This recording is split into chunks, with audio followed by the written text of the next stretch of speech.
Vi ringrazio tutti, un caro abbraccio, spero di vedervi presto fuori da qui per un nuovo video, magari immersi nella natura come quell'ultimi dopo gli ultimi ricoveri. Ecco, ciao a tutti. Risale a una settimana fa l'ultimo video di Claudio Casotto, medico, marito e papà dal 2018, da quando era stato colpito da un tumore. Raccontava la sua malattia sul web, dove aveva creato una vera e propria comunità, io e il mio amico cancro. 46 anni, dipendente dell'ULSS 6 presso il Servizio di Igiene e Sanità Pubblica, Claudio Casotto si occupava di vaccinazioni pediatriche e anche di quelle contro il Covid.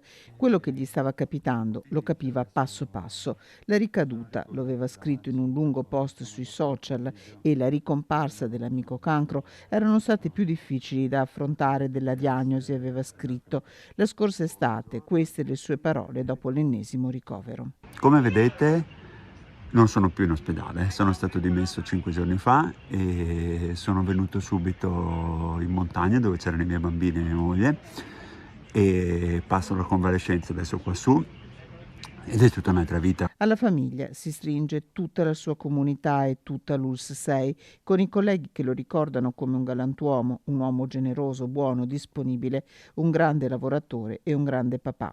I funerali si svolgeranno mercoledì 15 novembre alle 10:30 nella chiesa di San Martino di Volta Brusegana a Padova.